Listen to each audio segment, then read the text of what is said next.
The train pulled away with a long, lonesome wail that hung in the snow-choked air like a ghost refusing to be buried. Steam hissed around the iron wheels as they vanished down the white horizon, leaving behind a platform, and a woman who should have been gone with it. Etta Calhoun didn't move. Snowflakes caught in the furrows of her brow and clung to the damp hem of her faded cloak. Her boots, cracked at the toes, were dusted and white as though the land itself was trying to erase her presence. One gloved hand rested on her swollen belly, the other clenched a small, time-worn suitcase wrapped in twine. A whisper of wind tugged at the loose strands of her silver-streaked hair. Behind her, the wooden bench where she'd waited now looked abandoned, too, as if even furniture could turn its back. "Should have stayed on that train," muttered Miss Cora Brandt from inside the depot window, not bothering to close the shutter before gossip slipped out with her breath. "Too old to carry a child. It ain't right. She's near 50, ain't she?" 46, Etta murmured to no one. Her voice was hoarse, like it had been left out in the cold too long. The station quieted. No more footsteps. No more chatter. Just the crunch of snowfall thickening around her, and the sting in her ankles from standing too long. Her body pulsed with the heaviness of late pregnancy, but the deeper weight was invisible, the kind that settled between bones and memory. Her son had put her on that train himself, had looked her in the eye and said, "You understand, Mama? We can't have this. Not at your age. Not with folks watching." His wife had turned her face away, already holding their toddler with arms that once wrapped around Etta. The baby inside her wasn't welcome. Not by them. Not by anyone. Now she was here, and she wasn't sure where here even was. Just another stop where people stared and snow fell and doors didn't open. The wind shifted. She heard it before she saw him. Hoofbeats slow and sure, muffled under snowfall. Etta turned. A tall rider emerged from the curtain of white, his horse dark against the pale world. His coat was lined in fur, snow gathering across the shoulders. A braid trailed down the side of his neck. His face, shadowed under a broad hat, revealed strong cheekbones and eyes that did not flinch when they met hers. Etta's breath caught. He didn't dismount right away. He looked at her the way one might study a tree struck by lightning. Damaged, yes, but still upright. There was no judgment in his gaze. Just the quiet acknowledgement of survival. Then, without a word, he climbed down. The leather creaked under his weight as his boots met the icy ground. She clutched her suitcase tighter. The man said nothing. He stepped forward slowly, stopping just short of her worn boots. For a moment, he looked down at her belly. Not with fear or pity, but as though it confirmed something he already suspected. Then he picked up her suitcase. She flinched. "I didn't ask for." "You don't have to," he said. His voice was low, guttural, carrying the gravel of rivers and fire smoke. He looked into her eyes and added, quieter still, "You're mine now." Her pulse stilled. Those words, spoken without ownership, without claim, but with something deeper. Something ancestral. Etta's jaw trembled. "Why?" "Because you were left," he said. "And I don't leave people behind." Her knees buckled. Not from weakness, but because that sentence reached into something inside her, something that hadn't been touched in years. She caught herself before falling, gripping the station post. His hand hovered near her elbow but didn't grasp. He let her find her balance herself. "Who are you?" she asked. "Talon Redhawk." "Apache?" He nodded. The snow swirled between them like a veil slowly lifting. "I'm Etta." He gestured to the waiting horse. Big, black, quiet. I can walk," she said, almost out of habit. Pride had been her spine for so long, it didn't know how to bend. But Talon looked at her belly, then back at her. "You shouldn't." He helped her up without asking again. She'd expected rough hands, but his were steady and warm. Once she was settled, he mounted behind her, not touching more than necessary, just a shadow behind her, steady as the mountains. The horse turned. They rode toward the hills, into the white blur where trees rose like sentinels, and the wind forgot how to be cruel. Behind them, the station faded into snow. No one watched them go. The silence of the trail gave her space to weep, though no sound left her lips. Her tears dried in the wind before they reached her chin. Talon didn't speak. He let the snowfall speak for him. An hour passed. Then two. The trees thickened. Somewhere high above, a hawk cried and was swallowed by cloud. Edda's muscles ached. Her stomach tightened now and then in warning pulses. The baby reminded her of its presence. Just as the light began to bleed from the sky, they reached a cabin tucked against a slope of pine, modest but sturdy, smoke already trailing from the chimney. He'd left a fire burning. Expecting someone?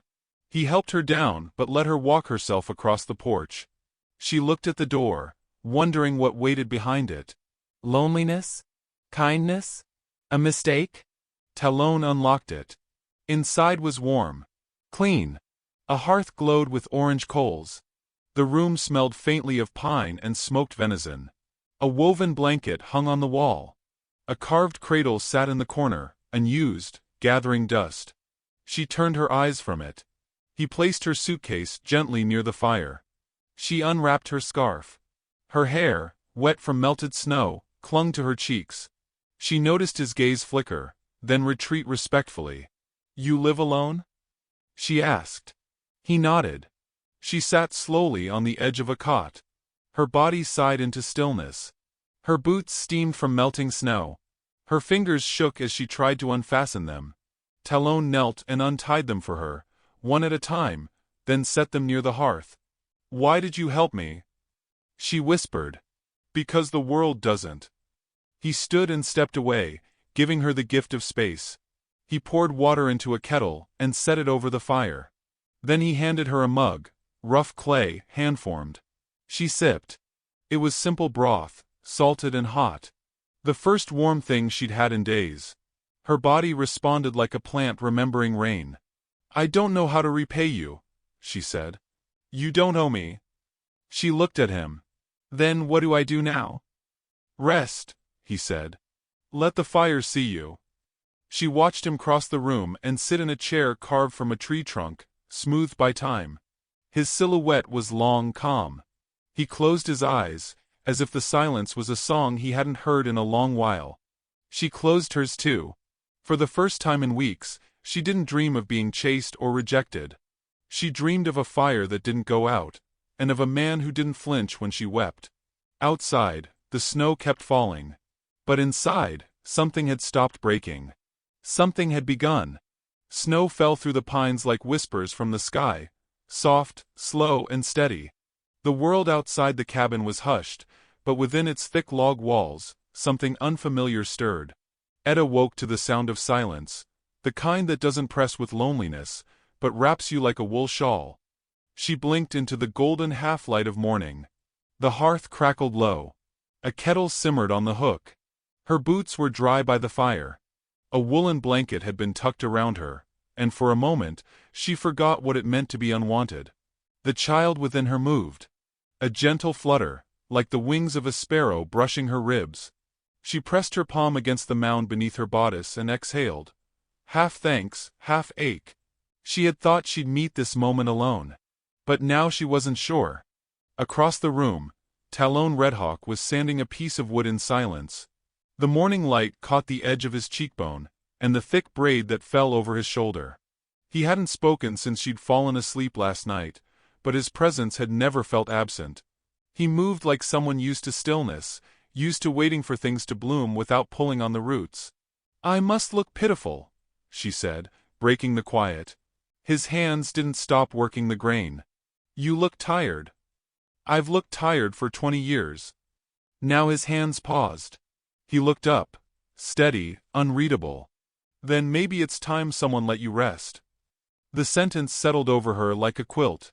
She looked away before the tears could surface. "Thank you. For last night. For the broth." He nodded once and went back to his work. She noticed the object he was shaping. Some kind of spoon, maybe. No, a ladle. The handle curved like a swan's neck. It was beautiful in a plain, deliberate way. She rose with effort, one hand at the small of her back, the other bracing on the wall. The cabin swayed faintly in her vision, and he was at her side in a heartbeat, offering an arm. She took it, unwilling, but too dizzy to pretend. "I can help," she said. "You already are," he replied. "How?" "By being here." That answer silenced her again. Outside, the wind howled briefly. Then a knock. Talon stepped in front of her before she could react, his shoulders blocking the door as if danger might come through the wood. He opened it slowly. Sheriff Kershaw stood on the porch, flanked by Miss Cora Brandt in her Sunday shawl and moral disapproval.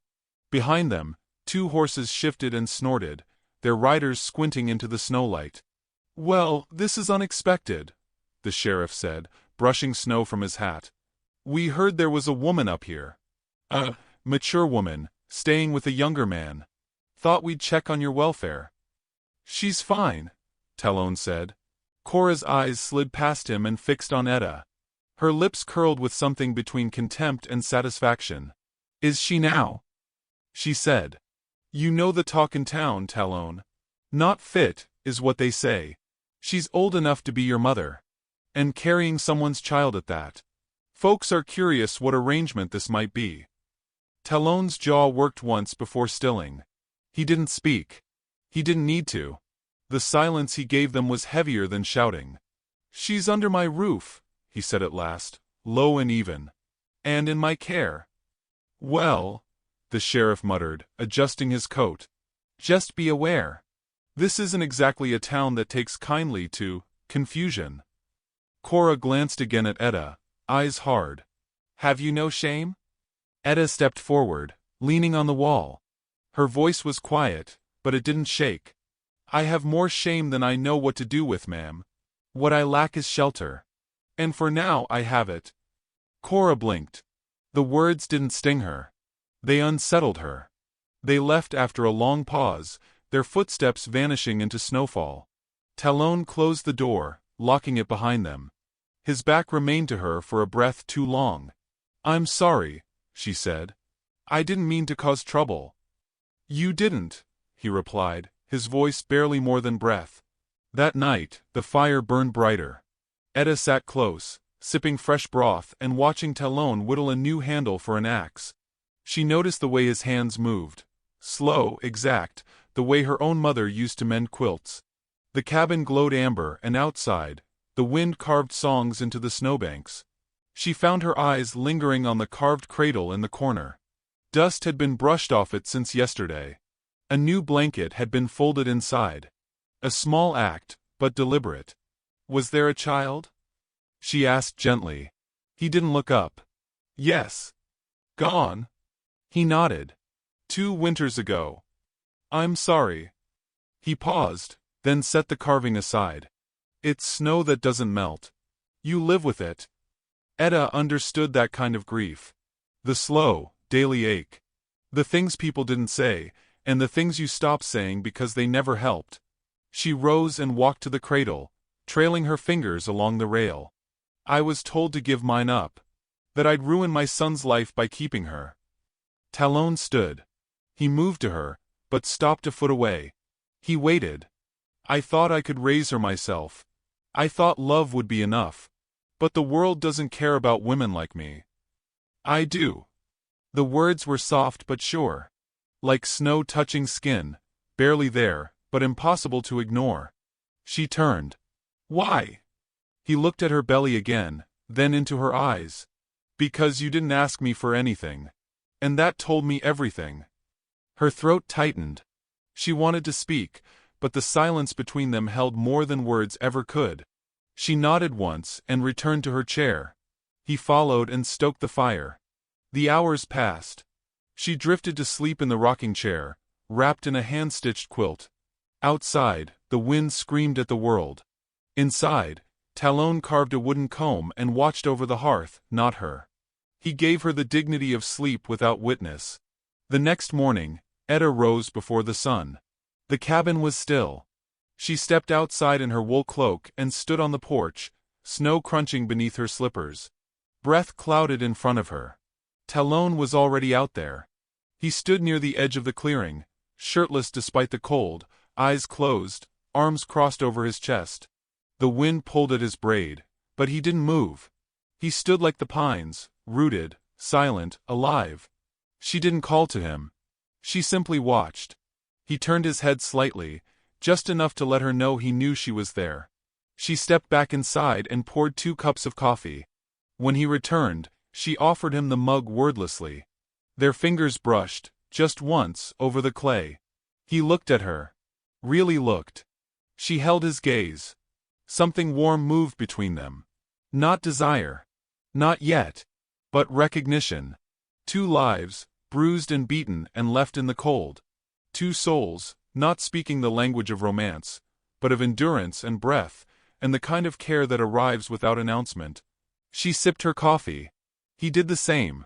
And neither of them said a word.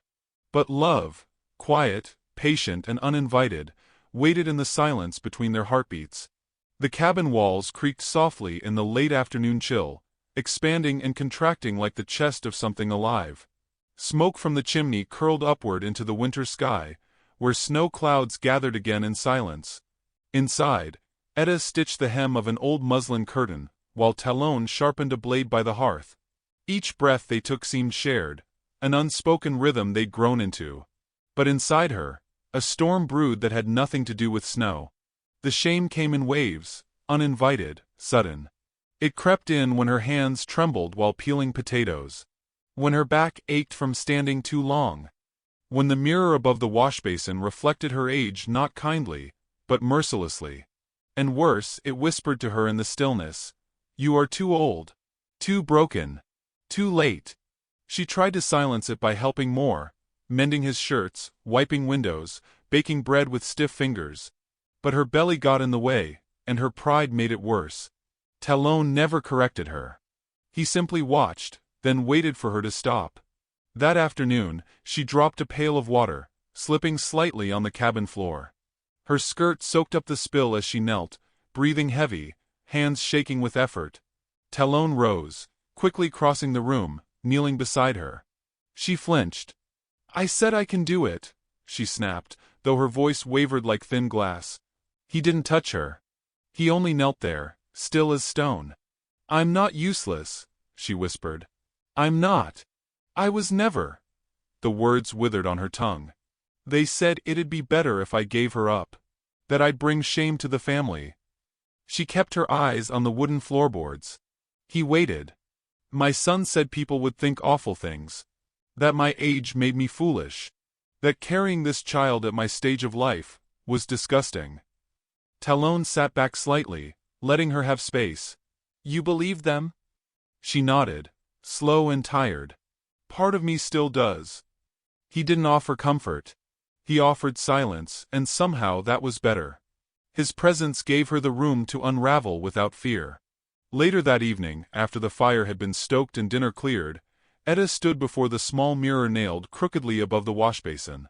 She undid her braid, combed her hair with the wooden comb Talon had left on her nightstand days before, and saw the deep creases beneath her eyes, the soft pouch of skin under her chin, the silver that ran through every strand of her hair like frost through the trees. She hated herself in that moment, not for how she looked, but for how much she cared. For how long she had let the world make her feel like a spoiled thing past use. From the corner of the room, Talon watched. "You remind me of wind-polished stone," he said suddenly, voice husky from hours of quiet. "Weathered. But strong. Real." She turned away from the mirror. "I remind most people of regret," she answered. He didn't respond. She moved to the cradle, his cradle, and brushed her hand along the smooth, hand-carved rail. "Did your wife ever feel ashamed?" "She died before there was time for shame," he said. "She carried our child through the coldest winter. Gave birth alone while I was hunting." Etta swallowed. "She and the baby," his voice faded, "didn't make it." The fire snapped. The shadows on the walls grew long. "I think she'd like you," he added. That night, Etta lay awake in the cot, her back to the fire, listening to the soft sound of Talon breathing. It comforted her, but it also opened something raw inside her chest. She remembered her son's eyes when he'd said goodbye. "You need help, Mama. Not a baby. You need rest. A home for the elderly, maybe. Not this." And his wife's nod, smug, thin-lipped, final. She had signed her own loneliness the moment she'd chosen to keep the child. And yet, the cabin felt more like a home than any house she'd ever lived in. In the days that followed, snow deepened. Townsfolk came by more often, on pretenses of concern, with questions and warnings hidden in politeness. "She's still here?" Sheriff Kershaw asked one afternoon, riding up to the cabin while Talon split wood. Talon didn't stop swinging the axe. "She is." The sheriff leaned forward in the saddle. "You do realize people are talkin'? She's got no ring. You got no papers. And she's pregnant." Talon looked up then. "And you've got no reason to be here." The sheriff shifted in the saddle, but didn't leave. "I'm just sayin', the town doesn't appreciate impropriety." Talon lowered the axe and walked toward him slowly. "Then they can close their eyes." Inside, Etta watched through the window, heart in her throat. When the sheriff rode off, Talon entered the cabin and took off his coat. She wanted to say something brave, something grateful. Instead, she said, "You'll be punished for protecting me." He looked at her. "Let them try." That night, she found a cane beside her cot, hand-carved, sanded smooth, inlaid with a small turquoise stone near the grip. No words were exchanged, but she knew. He had seen her struggle. He had acted. She wept that night, not because she was weak, but because someone had finally seen her without trying to fix or scold her. The shame she carried didn't vanish, but it loosened, like a corset finally unlaced after years of silence. And in that loosening, something else settled in its place. Not love. Not yet. But possibility. And that, after everything, was enough to keep her breathing. Snow blanketed the cabin so thickly that even sound felt muffled, as if the world itself were holding its breath. The wind outside blew wild through the pines, but inside, everything glowed. The hearth fire pulsed low and steady, casting amber light across the floorboards like a secret promise. Etta sat in the rocking chair, both hands curled beneath her belly, cradling the life inside her. Her face had softened these past weeks, though the lines still ran deep from years of being overlooked. But something in her had started to shift. Not hope exactly, it was quieter than that. Like embers buried beneath ash. Waiting. Talon entered from outside, snow crusted along his coat and shoulders. He carried dried wood and a rabbit, caught fresh. He said little, but his eyes moved toward her first, every time. As if he was still checking to make sure she was real. He set the bundle down, and she smiled faintly. "You always come back." He unlaced his gloves. "Because someone's here." Their words weren't flirtation. They were simple truths that mattered more because they were said aloud. The kind people in town never gave her any more. The kind she thought she'd never earn again. "I think it's close," she murmured, placing one hand on the cradle of her stomach.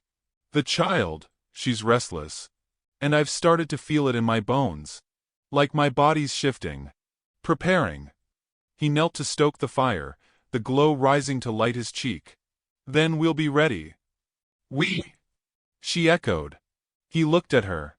"I don't run when things begin." A silence followed, soft as snow falling in the next room. That evening a new figure arrived. Tall, draped in a shawl of beads and old stories. Her face was lined with wisdom, her eyes bright with knowledge that ran deeper than science ever dared go. Talon opened the door and let her in without a word. "This is my aunt, Nehemina," he said.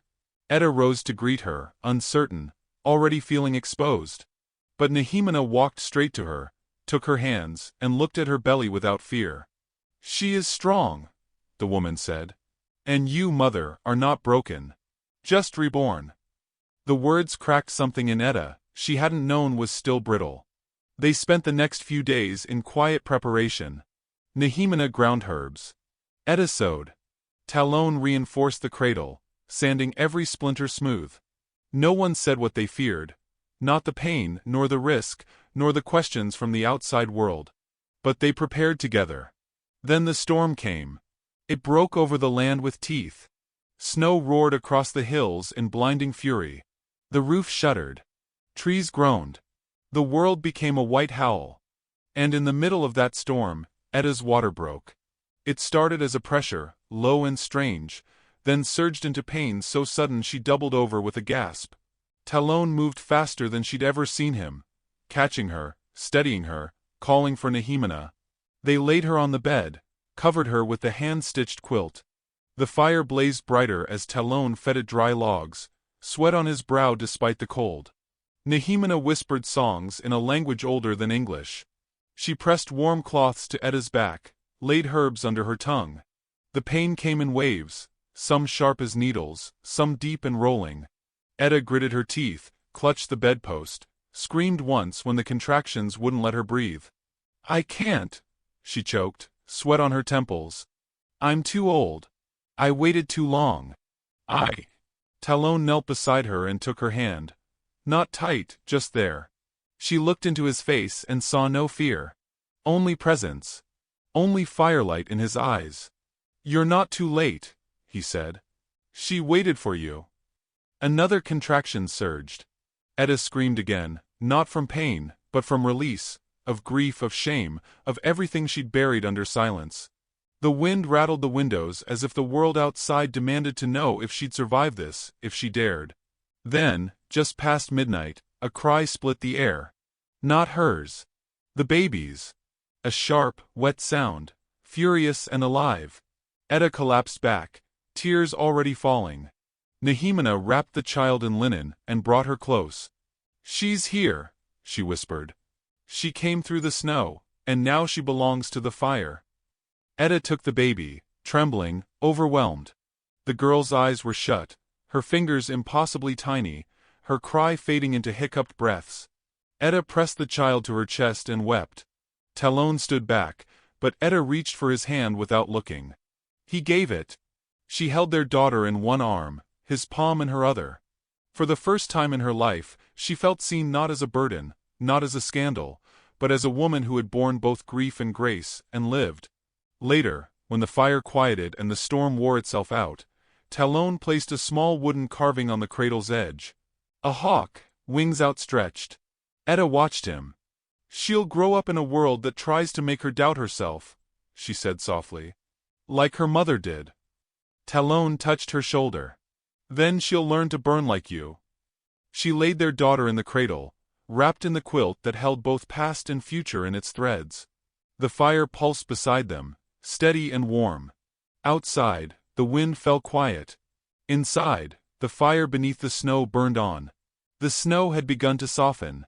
It melted not in torrents, but in slow, deliberate drops, off the edges of the roof, from the tips of pine branches, into the grooves of bootprints long faded. Winter was no longer cruel. It had surrendered to something gentler. Etta stood on the cabin porch, her baby swaddled against her chest, eyes closed as the wind tousled her loosened hair. The child stirred and made a breathy sigh, barely a sound, but one that seemed to change the shape of the world. Etta swayed gently, her hand covering her daughter's back, her fingers curled around the miracle she had been told she'd never be allowed to keep. Behind her, Talon emerged with a woven sling and a stack of letters. News had reached the cabin, as it always did. Slow, uncertain, and wrapped in judgment. "They've written again," he said. 3 townspeople signed. "They're calling it immoral. Want the sheriff to intervene." One of the names was Cora Brandt. Etta's shoulders did not slump. They didn't tighten either. She stood straighter, rocking the child. "Let them," she said. "Let them speak to their own shame." She turned to him. "We'll go to town. Not to ask. Not to beg. We go because I will not teach her to hide." He met her gaze, steady, dark, and full of fire. "Then we'll go together." The ride into town was slow. They traveled in a wagon Talon had repaired weeks ago, the old wheel spokes humming softly with every rotation. Nehemina stayed behind, tending to the hearth, a quiet sentinel of the home they'd built in silence.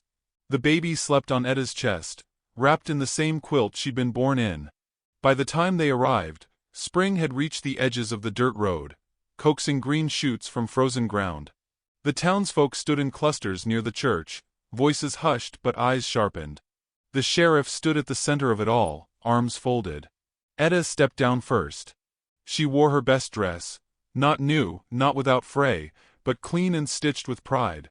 Her hair was swept up, silver glinting in the sunlight like threads of frost that refused to melt. Talon stepped beside her, tall and calm, dressed in simple buckskin, his braid tied back, his expression unreadable. When she walked forward, no one stopped her. Whispers rose. She's still pregnant? No, she had it. At her age. With him. Doesn't seem right. The baby stirred at the noise, and Etta gently hushed her, walking toward the wooden steps of the church where the sheriff waited, squinting in the sunlight. You've made your point, Mrs. Calhoun, he said. But this isn't the place to flaunt your situation. We're a town of order. No, she replied, calm and clear. You're a town of fear. He blinked. Beg your pardon? You fear change. You fear a woman who lives without asking. You fear a man who protects without permission. You fear what doesn't fit your story. Talon stepped forward then, not looming, simply present. She is my family, he said. That child is under my name. Speak against her again, and you speak against me. Cora Brandt stepped out from the crowd. It's not about race or babies, Talon. It's about decency. A woman like her, it sets a poor example. Etta looked at her, and for the first time, did not look away. I was cast out for being too old to matter. Then I was told I was too pregnant to belong. Now I'm being told I'm too indecent to be seen. But here I am. Breathing. Standing. Loving. She turned slowly, so everyone could hear her. You think shame is something women carry alone. You think our value ends when our waist thickens and our children turn cold. But my shame died the day this child was born. You no longer own it. I do. A hush fell. Silas Dade, the blacksmith, cleared his throat and stepped forward. It's none of our damn business what love looks like. They ain't stealing. They ain't lying. Let 'em live. A few townsfolk nodded. Others looked away, embarrassed. Miss Cora's mouth opened again, but this time, no words came. The sheriff raised a hand. This ain't a legal matter, he muttered. Not anymore. Etta exhaled. She turned back toward the wagon, heart thundering, not from fear but release. Talon helped her climb back in. She laid the baby down gently, then turned to him. I don't know what that was, she whispered. But it felt like coming back from the dead. Talon reached for her hand, his touch slow, deliberate. It was fire, he said. Fire beneath the snow. Back at the cabin, as dusk melted into 1,000 stars, Talon laid a small ring on the windowsill. A band carved from elk bone, polished and smooth, wrapped in a delicate strip of red-dyed hide. I don't need vows, he said. But I need you here. As long as the trees stand. She took it in her fingers, the baby sleeping nearby in the cradle. Etta slid the ring on, her voice low and trembling. Then I'll stand beside you. In the quiet that followed, nothing needed to be said. Outside, the snow had all but vanished. The earth below was damp with the promise of green. And for the first time in years, Etta believed something she'd never dared speak aloud. She wasn't just surviving. She was home. She was wanted. And she was more than enough. So if ever the world tells you it's too late, if your age, your scars, or your shame feel louder than your worth, remember her. Remember the snow, and the fire beneath it. Remember the man who said nothing and still meant everything. Sometimes, love doesn't arrive with trumpets or rings. Sometimes it arrives quiet as snow, and burns even brighter.